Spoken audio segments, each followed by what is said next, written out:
Beleza. Pessoal, então vamos lá. Ó. A gente vai falar agora, passar bem rapidamente, com os básicos do básico, só os conceitos bem gerais mesmo, de computador e linguagens de programação. Está lá na ementa de vocês, só que esse é um assunto que as coisas que eu vou apresentando aqui, com o passar do tempo na disciplina, elas vão ficando mais claras, onde que isso está envolvido e tudo mais. Então aqui é mais um cheiro, né, um bem geral mesmo, para que pelo menos tenha uma base aí, né, para que vocês pelo menos consigam entender algumas coisas que a gente vai começar a partir de semana que vem. Então, vamos lá. Então, primeiro eu trouxe aqui essa imagem que eu acho interessante, né? Onde a gente encontra computador atualmente. A gente tem a visão ainda de que os computadores é isso que a gente está trabalhando aqui, né? Onde eu estou digitando, onde você está aí digitando, acompanhando essa aula e tudo mais. Mas hoje os computadores e a computação, consequentemente, está envolvida em praticamente tudo na nossa vida. Então, ela tá no computador que a gente está aqui, ela tá no nosso celular, ela tá dentro do automóvel, né? Lá no computador de bordo, por exemplo, do automóvel, né? Do software lá do rádio. Ela tá no semáforo para dizer aqueles, por exemplo, semáforos inteligentes que eles mudam a quantidade, né, de segundos ali do vermelho, e do verde, de acordo com o horário do dia ou até de acordo com o que está acontecendo no trânsito, certo? Ele está onde mais aqui, ó? Tá num celular aqui, tá vendo? Na criançada jogando videogame, tá na lavadora, acho que é uma lavadora, né? Tá numa lavadora de louça aqui, outra pessoa usando o celular, tá na cafeteira, tá na micro-ondas, enfim, tá em tudo. Praticamente tudo hoje tem computador, tem lá um processador processando alguma coisa e tem um programinha rodando lá.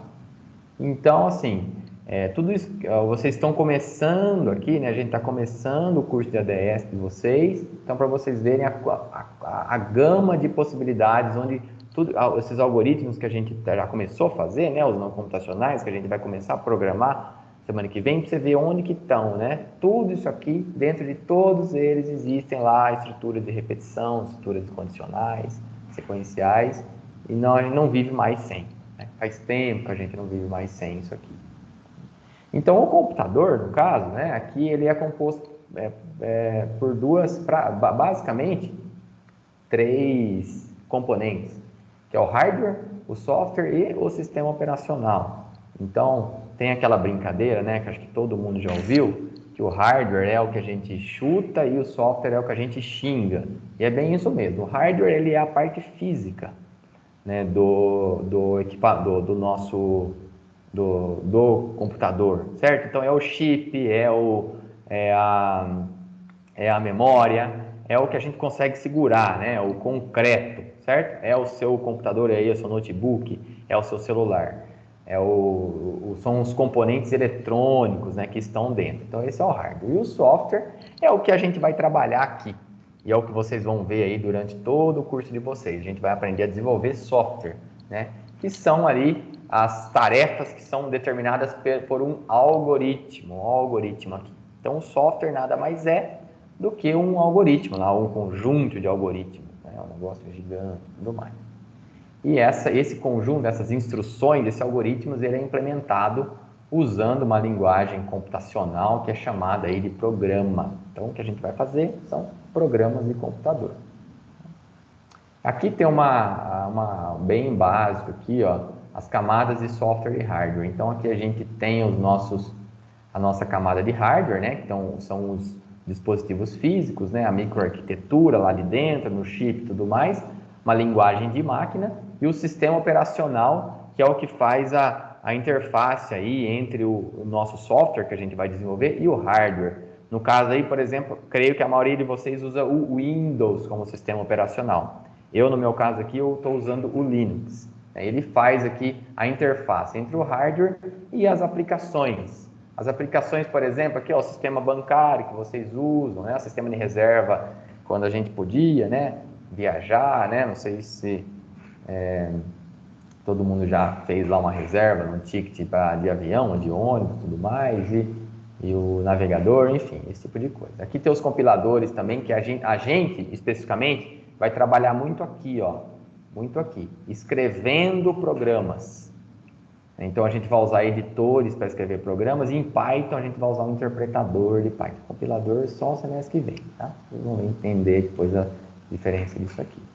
Então eu já falei, né, que o sistema operacional faz a interface entre o hardware e o software. Na verdade, quando você está fazendo um programa, você vai precisar de memória, né? Você vai guardar, olha, meu programa ele vai ler, né, saber, o usuário vai ter que digitar a data de nascimento dele e ele vai ter que me retornar quantos anos ele tem, né? Por exemplo, vamos imaginar um programa assim.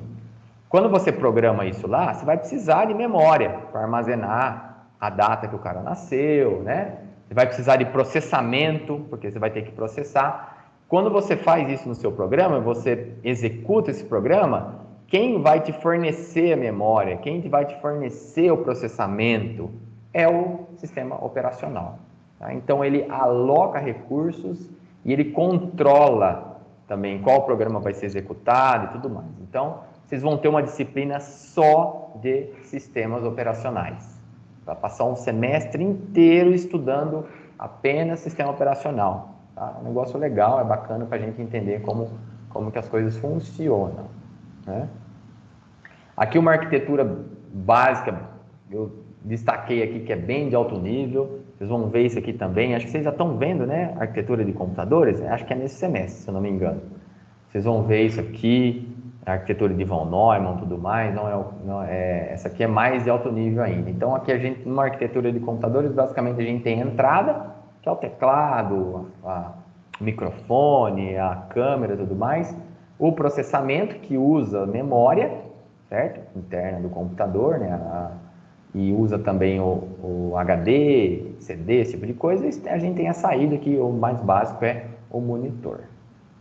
E, pessoal, como que isso aqui é interessante, tá? Para vocês começarem a se acostumar. A gente não vai ver lá embaixo como funciona, mas, pessoal, os primeiros computadores, como que a gente representa os dados, né? Então, no exemplo aí olha, o usuário vai digitar a data de nascimento.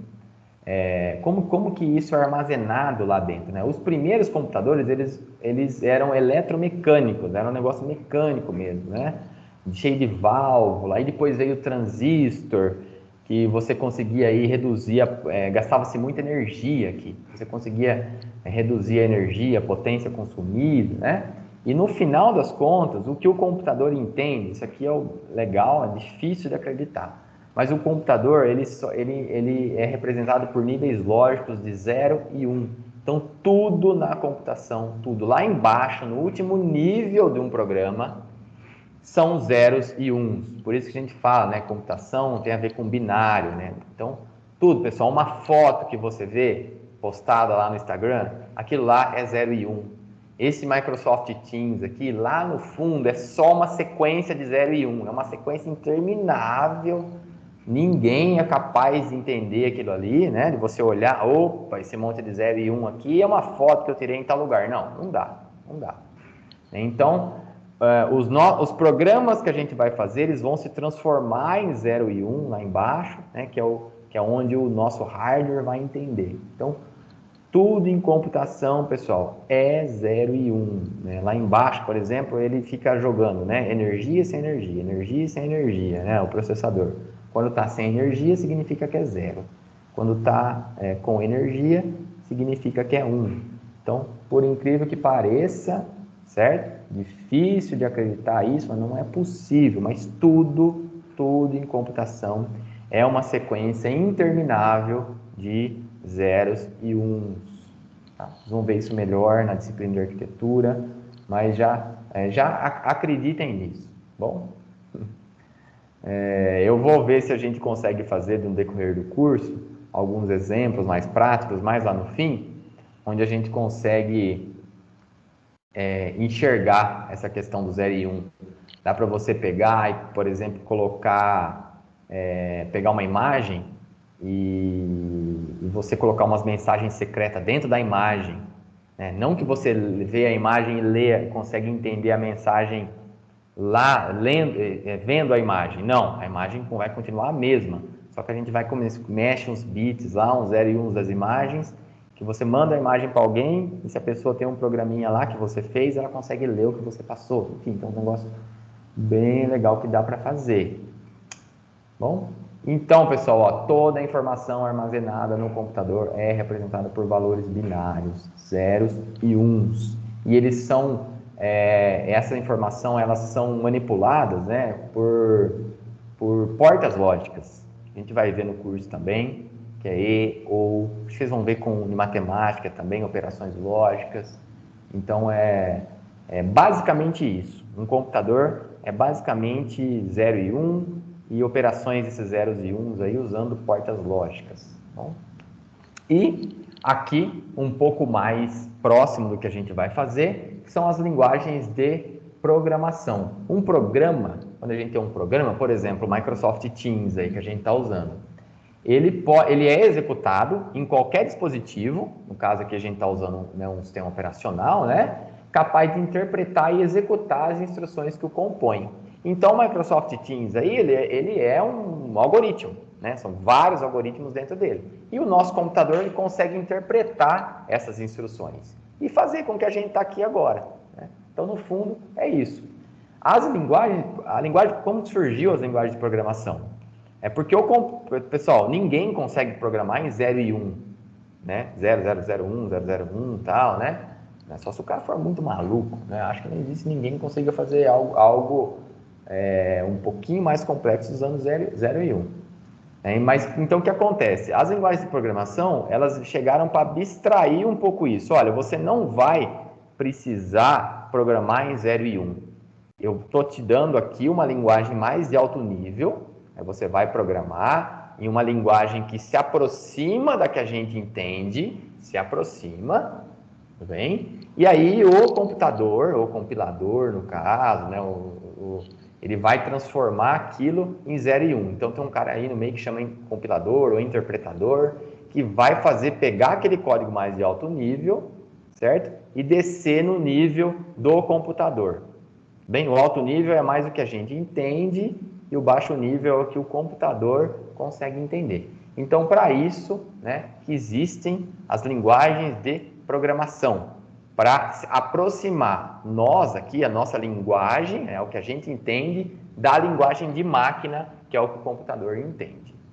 De novo, uma visão bem geral, né? Daria para a gente ficar um semestre inteiro falando nisso aqui. Dá mesmo, pessoal. Tem disciplina só para isso. Vocês não vão ter no curso de vocês, mas tem. E as linguagens, elas evoluíram com o passar do tempo. Chamado aí, a gente chama de gerações das linguagens de programação. Existem diversas classificações dessas gerações. Aí eu trouxe uma aqui, desses dois carinhas aqui, ó, Henry Ball e Dick Groom, que eles colocam até sexta, mas eu acabei tirando aqui, porque envolve redes neurais, umas coisas lá que eu acabei não colocando. Então, a primeira geração das linguagens era a linguagem de máquina. Então, alguém lá no começo programava lá coisinhas pequenininhas lá em linguagem de máquina mesmo. Aí a segunda geração são as linguagens de montagem, o assembly, que não está mais lá na linguagem de máquina, mas também é difícil a gente entender. Ele lida lá com os componentes de hardware mesmo, bem? Aí, a partir da terceira geração, aí começou a ficar bom para a gente. São as linguagens procedurais, que o Python também é uma linguagem procedural. Aí a gente já começa a conseguir, já está no nível que a gente consegue entender mais, né? Essas linguagens aplicativas aqui, não sei se eu concordo muito, mas enfim, são linguagens que são mais voltadas para as aplicações mesmo. Mas a linguagem procedural está aqui dentro também. A linguagem orientada aos objetos, que vocês vão ver, né?